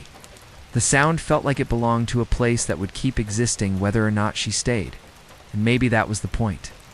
Her choice wasn't about what the lake needed. It was about what she needed, and which self she wanted to carry forward. Back at the cabin, she brewed tea and sat at the small table with her laptop open. The letter lay beside it. She typed out 2 responses in separate documents. The first said, "Claire, thank you for the offer. I'll return to Boston this month, excited to take the reins and lead us forward." The second said, "Claire, I'm honored, but I'm not coming back. My path has shifted, and I need to follow it." She read them both, her chest tightening for different reasons each time. At 3:42 p.m., she closed both documents without sending either. Instead, she walked to Miles's cabin. He was in the yard sanding, a piece of wood on a sawhorse. Finn lay in the grass nearby, ears twitching at flies. "You free for a paddle?" she asked. He looked up, surprise flickering across his face, then a small smile. "Always." They took the red canoe this time. No decorations, no audience, just the two of them and the water. The late afternoon light turned the lake copper, the kind of color you want to wrap yourself in. Halfway across, Ava stopped paddling. "I need to tell you something," she said. Miles let the canoe drift. Waiting. "I'm going to stay," she said, the words landing with more relief than she expected. "I'm saying no to the job, to the city, to that version of me, at least for now." His shoulders relaxed, just slightly. "You sound sure I am," she said. "It's not that the job's bad, it's that it's not mine anymore. I want mornings like this. I want the inlet hum and bee scones and Finn shaking water on my shoes. I want," she trailed off, meeting his eyes. "I want to see what happens here." For a moment, he didn't speak, just held her gaze with that steady, unhurried way he had. Then he nodded once. "Good," he said simply. "Then we'll make it worth staying for." They paddled back in easy rhythm, the sun lowering behind them. When they reached the dock, Bee was there with a pie. That night, Ava wrote in her notebook, and Rowan Monday was a day I didn't let approving nod that felt like the lighthouse's final signal. For the first time in a long time, I didn't need a list to know it was right. She closed the book, turned off the light, and listened to the lake's baseline under the stars, steady, patient. Hers. Settling into the current, the days after Ava's decision unfolded like a new deck of cards, familiar in shape. But every hand a surprise. She hadn't realized how much mental energy she'd been spending keeping one eye on the dock, ready to leap back to the city if the call came. With that tether cut, there was a lightness in her chest. Even the air seemed easier to breathe, as though she'd been given clearance to take deeper inhales. On Tuesday morning, she woke without the quiet ache of indecision. No letter sat waiting, no email demanding a strategic pivot by end of day. The lake outside her window was pale silver under the early light, the surface unbroken except for the occasional ripple from a fish just below. She lingered in bed for a while, letting the sound of Finn barking somewhere down the path serve as her unofficial alarm. She spent the morning with Miles and Rowan helping repair one of the wooden benches on the green. Miles measured and cut planks while Rowan sanded the edges smooth. Ava's job was staining the wood, a task she found unexpectedly meditative. The slow, steady brushstrokes, the way the grain revealed itself under the stain, was a kind of work that didn't demand she'd think about its value in bullet points. It was enough that the bench would be there, holding the weight of a tired fisherman or a couple watching the sunset. Long after the day's effort was done, "You're good at this," Miles said, watching her from the other end of the bench. "I'm good at following directions," she said with a smirk. "No," he said, shaking his head. "You're good at making things better than you found them." The comment landed somewhere deep in her, in the part of her that had always associated that skill with spreadsheets and crisis management. Here, it didn't feel like a survival tactic, it felt like a gift. That evening, they walked the north. Shore path again, this time without the weight of a decision hanging over her. The birches leaned in the same way they had before. The inlet hummed its low song, but Ava heard it differently now. She wasn't listening for permission to stay. She was listening to learn the rhythm of a place she'd chosen. Miles pointed out the differences in the water's voice depending on where the wind touched it first. "Here, it's all push and answer," he said, gesturing toward a stretch where the ripples darted at sharp angles. "But around that bend, it's more like breathing." "You talk about the lake like it's a person," she said. "It is," he replied simply. "Just not the kind you can interrupt." They walked until the sky began to bruise into evening colors, then returned to their cabins by lantern light by Friday. Ava had fallen into a rhythm that was nothing like the rigid schedules she'd lived by before, but still had its own quiet structure. Mornings often began at Bee's Bakery, sometimes with Miles, sometimes on her own. Midday might be spent helping Rowan stock the cafe or joining Mara in arranging flowers for a wedding. At the Green. Afternoons often ended on the dock, feet in the water, a notebook in her lapknot to capture to-do lists. But to record details she didn't want to lose. September 9th, Finn barked at a heron. The heron ignored him like a king ignoring a court jester. Miles laughed so quietly I almost missed it. The light on the lake at 4:17 p.m. was the exact color of the tea I had this morning. The act of writing without agenda. It felt decadent. One particularly crisp morning, Miles invited her to join him on a supply run to the far side of the lake. Took the red canoe loaded with crates for produce and flour, the water choppy but manageable under a brisk breeze. "Why not just drive?" Ava asked as she secured the last crate. "Because then we'd miss this," he said, sweeping a hand toward the open water, the sunlight bouncing like coins scattered across its surface. Halfway across, wind shifted suddenly, pushing against them. Ava adjusted her stroke to match Miles's, the two of them falling into a wordless rhythm to keep the canoe steady. Her arms burned, but it was the good kind of ache, the kind that came from meeting resistance and not backing down. At the far dock, an older man in overalls greeted them with a toothy grin. "You brought the new one," he said to Miles, jerking a thumb toward Ava. "She brought herself," Miles corrected. "I just steered." The man introduced himself as Gus, the unofficial mayor of the far shore. He insisted they take 2 extra bags of apples for pie purposes, and by the time they were paddling back, Ava's cheeks hurt from smiling. "You really do know everyone," she said to Miles. "I know the people who matter," he said, then glanced at her. "You're on the list." The wind was at their backs for the return trip, and they let the canoe glide long between strokes.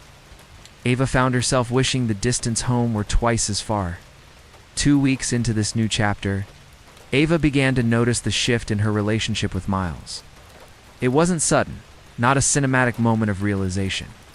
It was in the way he'd hand her a mug without asking how she took her coffee.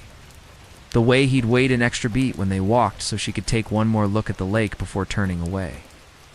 One night, after music on the green, they lingered. While most of the town packed up chairs and coolers, the air was warm from the day, but carried a cool undercurrent from the approaching autumn. Lanterns swayed gently in the breeze, and the grass was littered with bottle caps and paper plates, waiting to be cleared.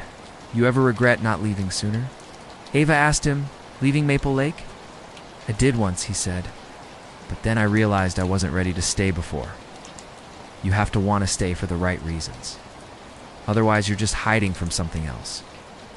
She thought about that. About how her choice to stay wasn't about running from Boston. It was about walking towards something here. When they finally said goodnight, his hand brushed hers in that small, testing way, like a question without words. She didn't pull away by the third week. Ava found herself invested in small-town rituals she'd barely noticed at first. The weekly trivia night at the cafe. The farmer's market with its one stand that sold artisanal pickles in jars.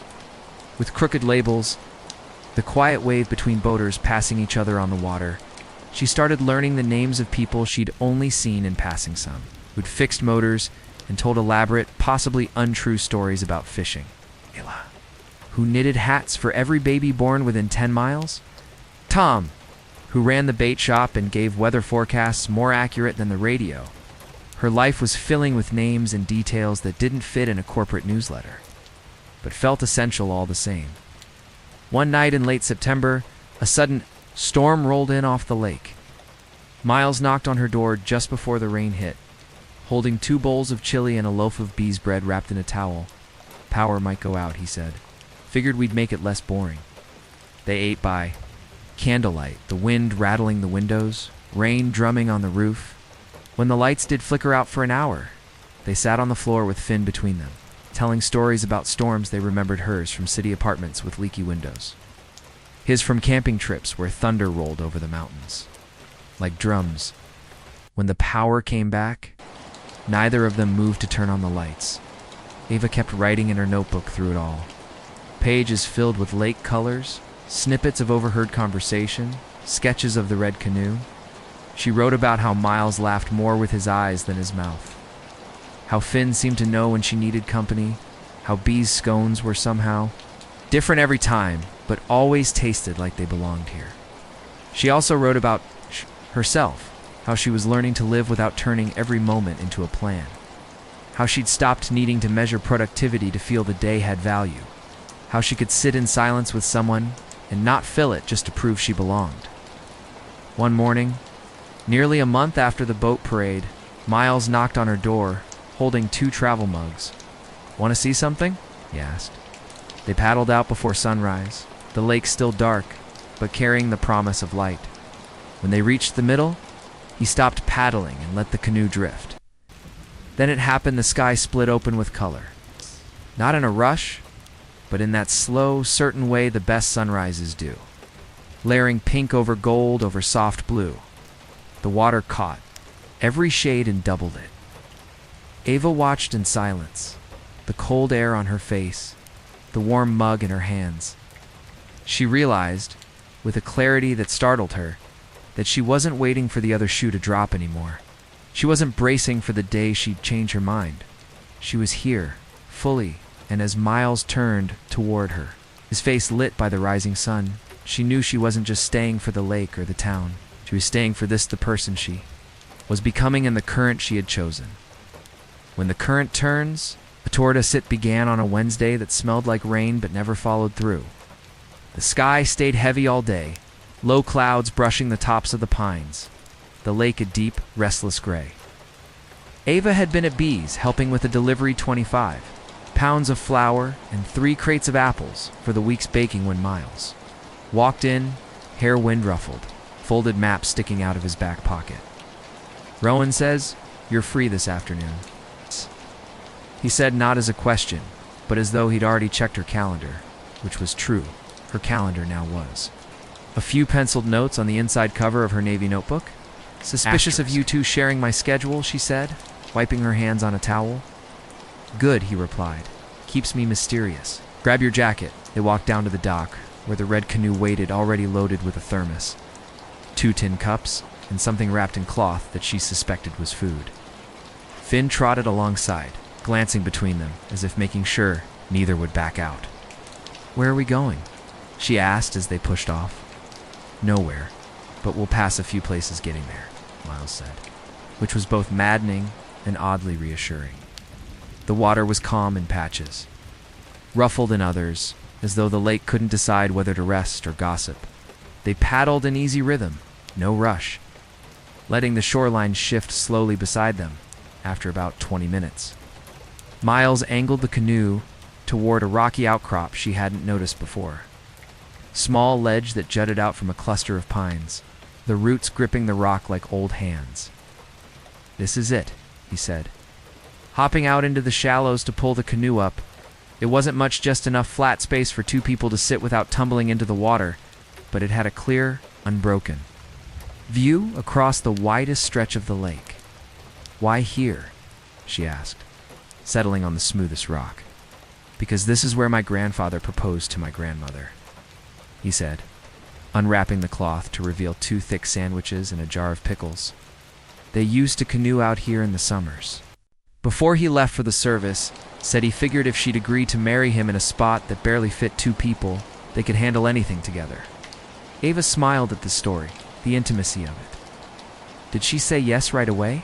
According to her, she made him sweat for a whole minute, he said, pouring tea from the thermos into the tin cups. According to him, it was more like 5 seconds. They ate there, the sound of the lake lapping at the rocks below. The air carried that pre-rain smell again, damp and metallic. Ava found herself tracing the grain of the rock under her hand, feeling the grooves smoothed by years of weather and maybe other couples sitting here before them. When they finished, Miles leaned back on his elbows, eyes on the far shore. "You know," he said, "I'm not in a hurry about this." He gestured vaguely between them, "But I'm also not pretending it's not happening." Her pulse jumped, though his tone was calm. This, even though she knew exactly what he meant. "This," he said again, more certain this time. "The way you've been here, not just as a visitor, the way you've fit with me. With this place, I don't want to rush it. But I'm also not going to act like it's just coincidence that I find more excuses to see you than I did with anyone else." Ava felt the lake in her chest, steady, wide, impossible to rush. "I'm not pretending either," she said quietly. The space between them wasn't far. It felt deliberate when he shifted closer, his knee brushing hers. He didn't reach for her hand right away. He just let the contact sit there, warm.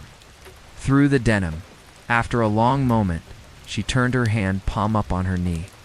He glanced at it, then placed his hand over hers. Fingers curling around like they'd been made for the fit. They didn't kiss. Not yet.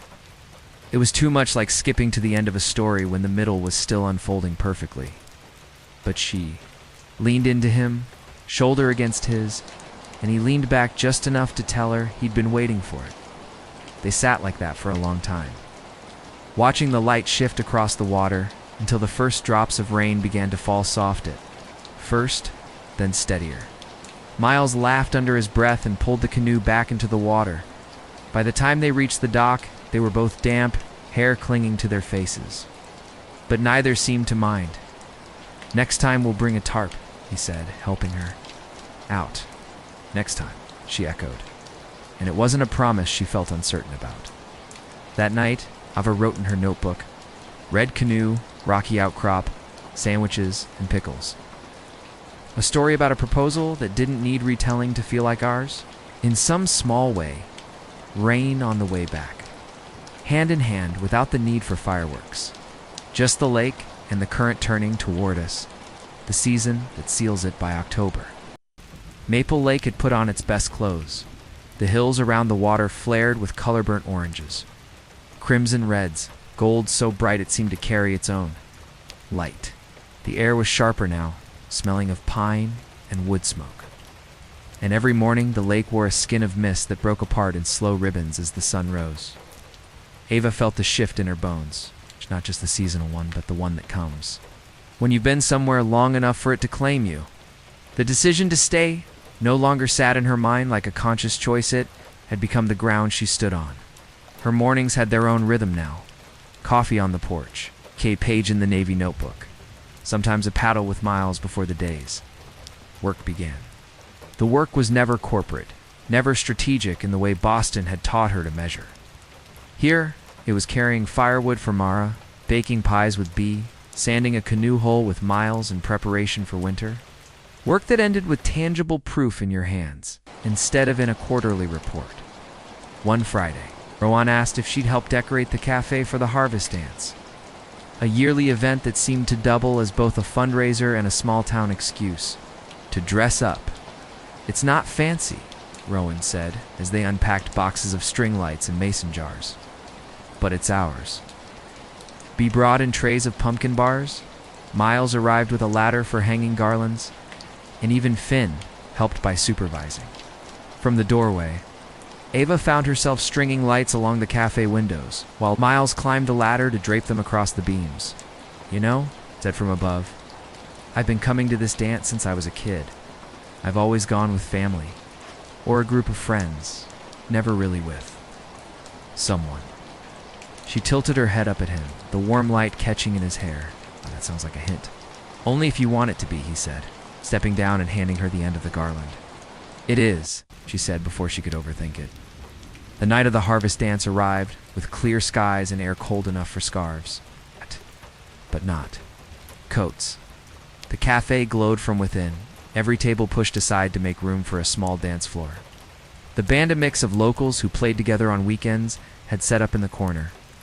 Warming up with a tune that made the windows hum, Ava wore a deep green dress she'd found in Mara's attic, a vintage piece that fit as if it had been waiting for her. Miles arrived in a button-down the color of worn denim, sleeves rolled, hair just messy enough to look intentional. "You clean up well," she teased when he offered her a hand.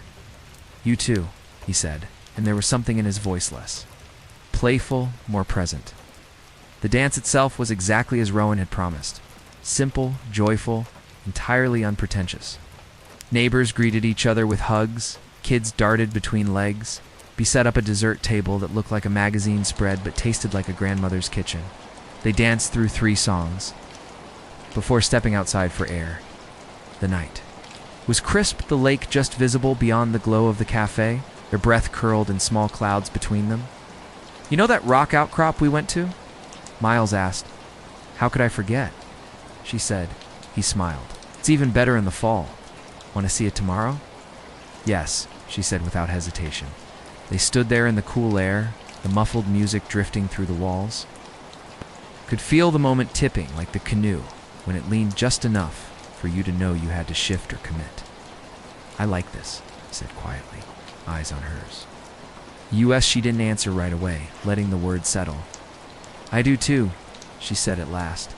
It might have been the crisp air, or the music, or simply the fact that there was nothing left between them that needed to be said first, but when he stepped closer, she didn't pull back.